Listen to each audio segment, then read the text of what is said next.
Oh, is this happening? Are we live? Did this work? Excuse my squeaky chair today, but I have upgraded the audio for today. I was looking back at my last live and the audio was not great last time. So today, we're going to be taking a look at pentatonic playing and using your whole fretboard. So breaking out that box, stopping from getting stuck in one part of the fretboard, glued to that first position, and trying to move out of it on your guitar.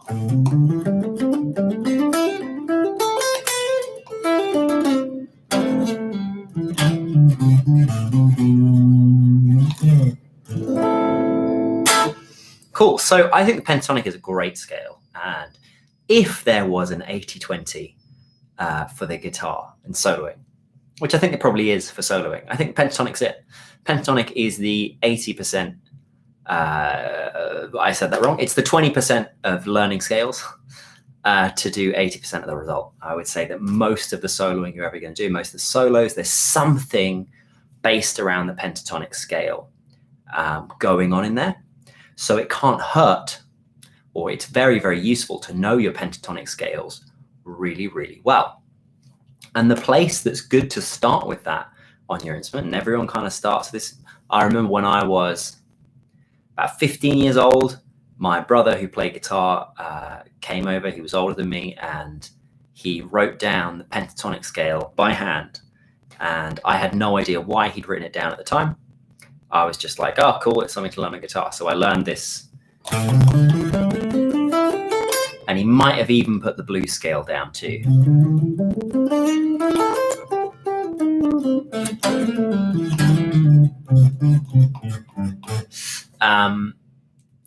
And yeah, so that was cool because I had something to play.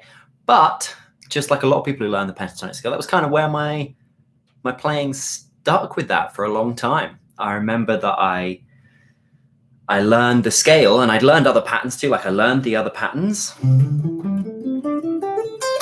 but I didn't know what to do with them. I didn't actually know how to kind of move between them. I didn't have any practice for doing that. And, you know, trying to make one scale position sound good can be a bit of a challenge, let alone trying to make the whole fretboard sound good and move around them.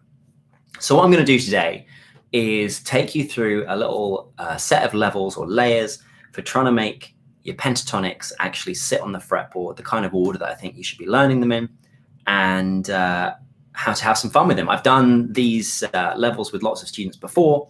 If you are currently one of my students and you're watching this, hello. It's lovely to see you guys watching these videos. This is more practice that you can do, see if there's any gaps in your knowledge, and see if this helps you. So the first thing that I would recommend is everything we do is going to be to do with following the notes on the neck of your guitar. So if you don't know the notes, if you do not know the notes on the neck of your guitar, that's a really important thing that you should be practicing. And I have some stuff in my 5 levels of fretboard freedom about learning those notes on the neck, which is going in there this week.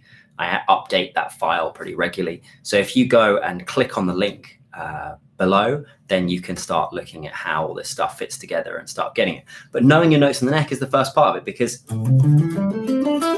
learning your minor pentatonic scale is fine. But if you know it in A, that's great. The only way you're going to know how to shift keys with it is if you know where your root notes are along that 6th string. So the first thing is you need to know where your notes are on the 6th string. If you know where a D is, you can play in D minor. If you know where a G is, you can play in G minor. You're a hero. Hey guys, I see you watching along. That's awesome. Stick something in the chat just to say hi as we go.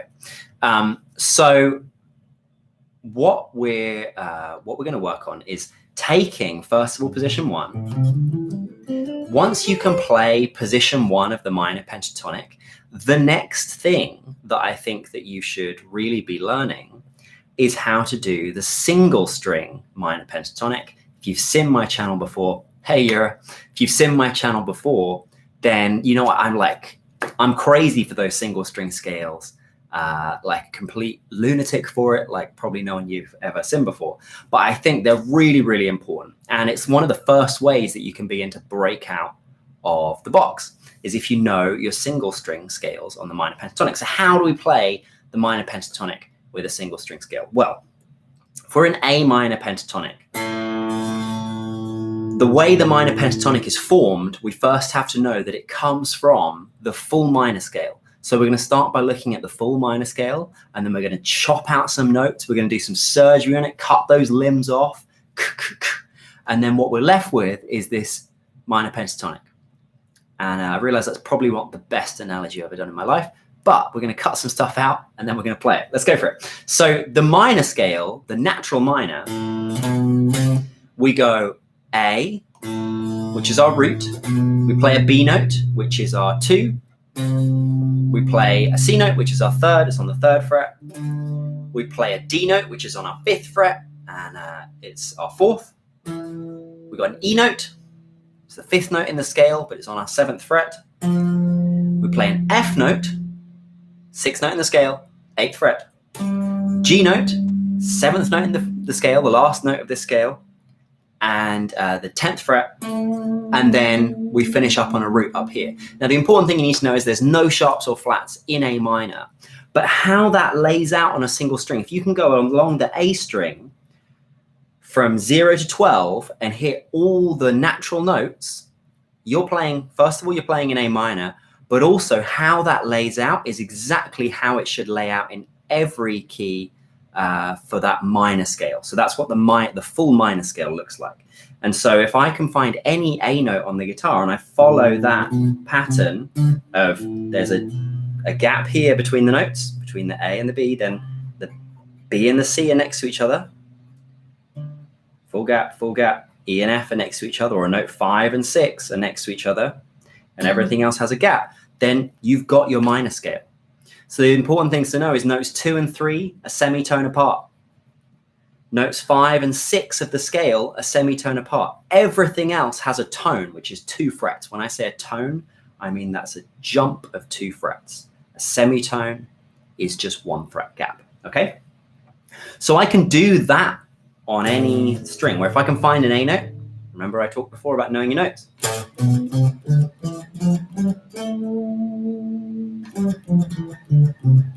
That's the same pattern. So being able to go up 2 frets, semitone. Up again, semitone. So note 1, 2, 2 and 3 are next to each other. 3, 4, 5, 5 and 6 are next to each other. Big jump to 7, up to root. Okay, so the only notes that are next to each other, 2 and 3, 5 and 6. Got it. So the minor pentatonic is that full scale, but with some notes ripped out. We literally take them out of there. And the notes that get ripped out are notes number 2 and note number 6. Okay, so the way you learn your single string scales is you can either build them on paper like this, or if you know your minor scale already, that's cool. But you can go write that down on paper. That's an exercise for you. I haven't got them written down for you today. If you go into the link, though, they are written down on my 5 levels of fretboard freedom. You can get them there. So you can go download that and follow along with it there. But if you want to write this down yourself and you don't want to get that thing, then that's all good too. So when we take out the 2 and the 6, we're left with, in this case, A, C, D, E, G, A. Okay, so being able to play those all over the guitar, really good idea. But we could also do that on any string. So if I go to the A here,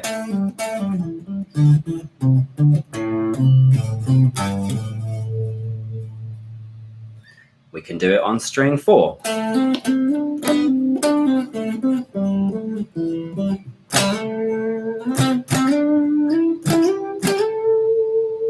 Okay, so getting comfortable moving around those. We can do it on string 3.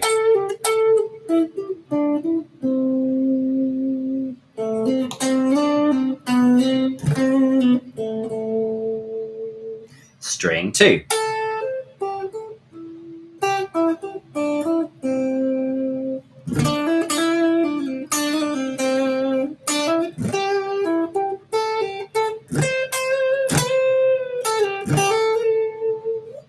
Okay, and string 1 should be the same.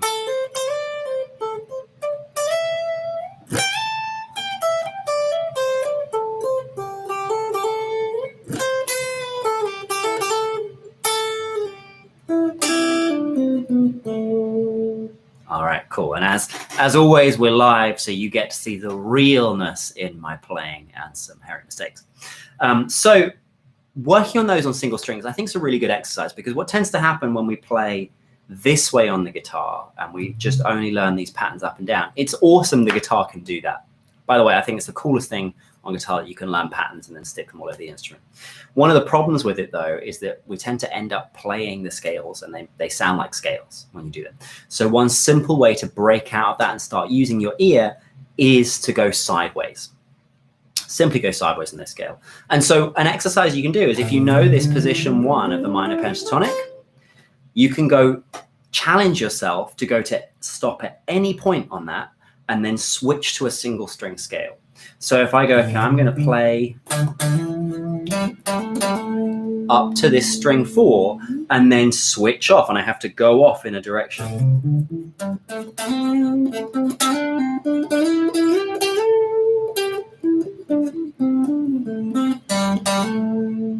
And then I can continue playing in that pattern. Now I have to go off in string 1.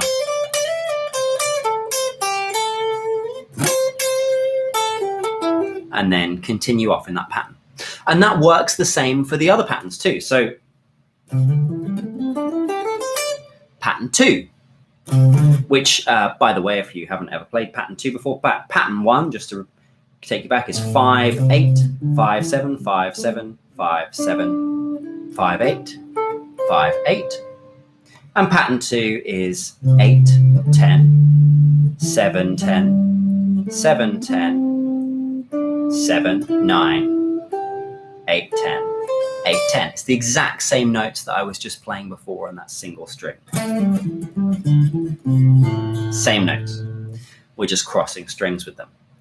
Now, if you know that second pattern or any of the other patterns for it, you do this same exercise with it. So you go to a place in the scale and then you have to move off in any direction using your single string. And you make mistakes like me, hopefully.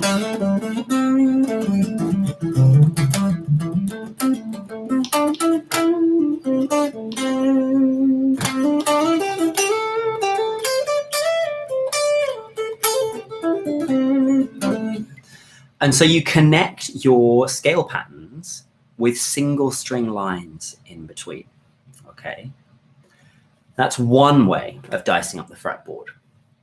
Another way that you can dice up the fretboard is a little bit more traditional, practical, or normal, is to simply learn, hopefully we know pattern 1, but to learn pattern 2, and once you've combined them, or you've got 2 patterns, or maybe you've got 3 patterns, or 4 patterns, or 5 patterns. You take those pairs of patterns and you start trying to freely move between them as you can. So you could ascend pattern 1 and then descend pattern 2. Ooh. And that would be a fairly common exercise that I don't think is going to blow anyone away. But you could also go halfway up pattern 1 and then move to pattern 2.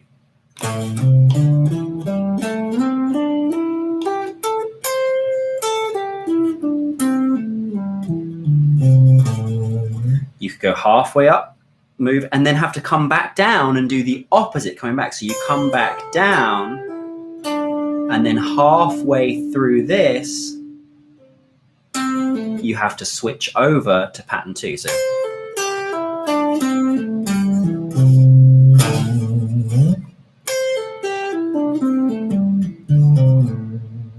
So you begin to get comfortable where those are on the fretboard and beginning to break out of the box or see the shapes as one.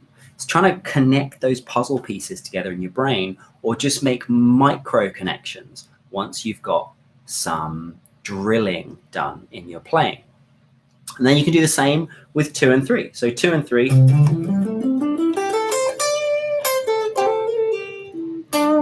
pattern 2, and then pattern 3.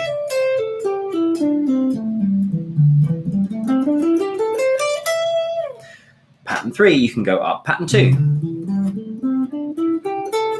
down pattern 3. You can go halfway up pattern 2 and finish off going the rest up pattern 3.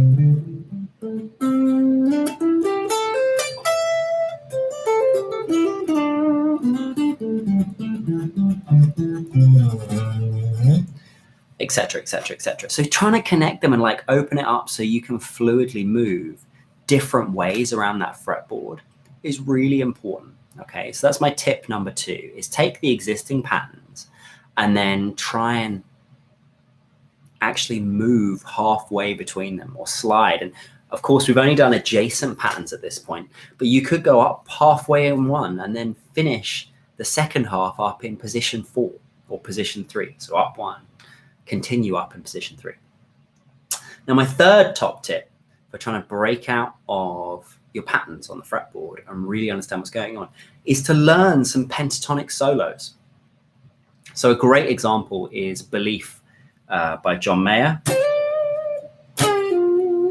His that whole solo is in the pentatonic, or I think he has a few blues notes in there too, but it's subtle.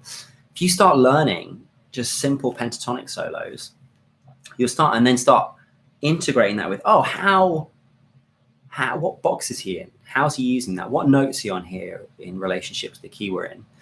Then you'll start really understanding the pentatonic. You might need some help with a teacher to understand what the solo is and how it relates to the song and those keys and things like that. But it's a really worthwhile endeavor, is to learn a solo and go, okay, what keys is in, and see the boxes that sits in. I think that's a really, really good idea. So if you're one of my students and you're watching this, then awesome. We can help you with that. I will help you with that. That wasn't the royal we.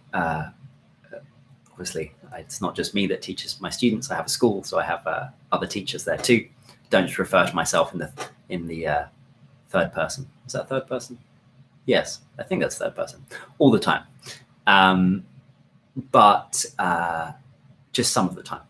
But yeah, so I help with that. But obviously, if you're able to kind of analyze music and go, okay, what keys is in, how does it relate to the chord we're on, then that's a really great exercise to do. Like, really top tip is to go learn solos, analyze them and go, where are we in here? And can I steal some bits of this and stick it in my own improvising and playing? So, John Mayer did the C to the D in D minor. But if I've got a song that's in A minor, can we repurpose that?